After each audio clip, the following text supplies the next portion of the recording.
ಒಬ್ಬಟ್ಟಿನ ಸಾರು ತೋರಿಸ್ತಾ ಇದ್ದೀನಿ. ಒಬ್ಬಟ್ಟಿನ ಸಾರಿಗೆ ಬೇಳೆ ಬೇಯಿಸ್ಕೊಂಡು ಇದು ಕಟ್ಟಿಗೆಯಲ್ಲಿ ಹುಣಸೆಹಣ್ಣು ನೆನೆಸ್ಕೊಂಡು ಕಿವುಚ್ಕೊಂಡಿದ್ದೀನಿ ಹುಣಸೆಹಣ್ಣು. ನೀವು ಒಬ್ಬಟ್ಟು ಮಾಡಿದಾಗಲೇ ಒಬ್ಬಟ್ಟಿನ ಸಾರು ಮಾಡಬೇಕು ಅನ್ನೋದೇನಿಲ್ಲ. ಬೇಳೆ ಬೇಯಿಸ್ಕೊಂಡು ಅದನ್ನೇ ಚೆನ್ನಾಗಿ ಸ್ಮ್ಯಾಶ್ ಮಾಡಿಬಿಡ್ಬೇಕಾದ್ರೆ ಒಬ್ಬಟ್ಟು ಸಾರು ಮಾಡ್ಬೋದು. ಇದಕ್ಕೆ ಹುಣಸೆಹಣ್ಣು ಕಿವುಚ್ಕೊಂಡಿರೋ ನೀರು, ಆಮೇಲೆ ಇದಕ್ಕೆ ಕೊತ್ತಂಬರಿ ಸೊಪ್ಪು ಹಾಕಿದ್ದೀನಿ, ಕಟ್ಟಿಗೆ ಕಾಯಿ ತುರಿ ಸ್ವಲ್ಪ, ಆಮೇಲೆ ಒಂದೆರಡು ಸ್ಪೂನ್ ಖಾರದ ಪುಡಿ,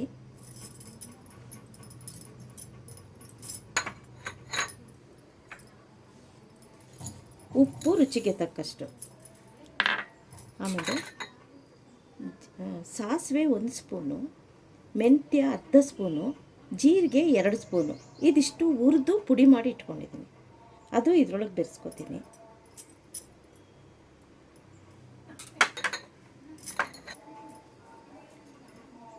ಇದಕ್ಕೆ ಸ್ವಲ್ಪ ಕರಿಬೇವಿನ ಸೊಪ್ಪು ಎಲ್ಲ ಹಾಕಿ ಕಲಿಸ್ಕೊಂಡಿದ್ದೀನಿ. ಈಗ ಒಗ್ಗರಣೆಗೆ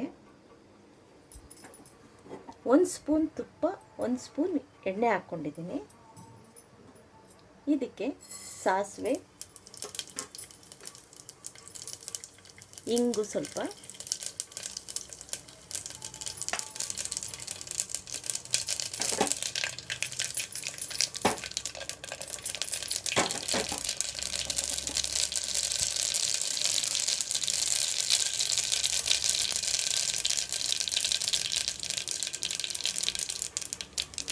ಒಂದೆರಡು ಬ್ಯಾಡಗೆ ಮೆಣಸಿನ್ಕಾಯಿ, ಸ್ವಲ್ಪ ಕರಿಬೇವು.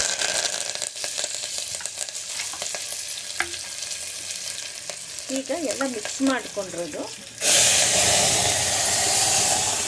ಹುಣಸೆ ನೀರು ಜೊತೆಗೆ ಕುದಿಯೋಕ್ಕೆ ಬಿಡಬೇಕು.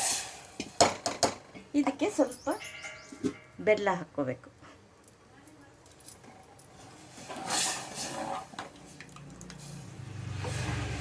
ಇದೊಂದು 5-10 ನಿಮಿಷ ಕುದಿಯೋಕ್ಕೆ ಬಿಟ್ಟು ಮಿಕ್ಕಿದ್ದು ಈ ಬೇಳೆ ಕಟ್ಟನ್ನ ಹಾಕಿ ಕುದಿಸ್ಕೋಬೋದು. ಈಗ ಒಬ್ಬಟ್ಟಿನ ಸಾರು ರೆಡಿ. ಈ ಸಾರು ಮಕ್ಕಳಿಗೆ ತುಂಬ ಇಷ್ಟ ಆಗುತ್ತೆ, ದೊಡ್ಡವ್ರಿಗೂ ಇಷ್ಟ ಆಗುತ್ತೆ.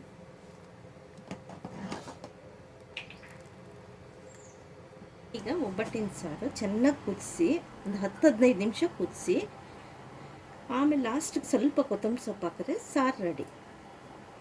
ನೋಡಿ, ಇದು ಮಕ್ಳಿಗೆ ತುಂಬ ಇಷ್ಟ ಆಗುತ್ತೆ.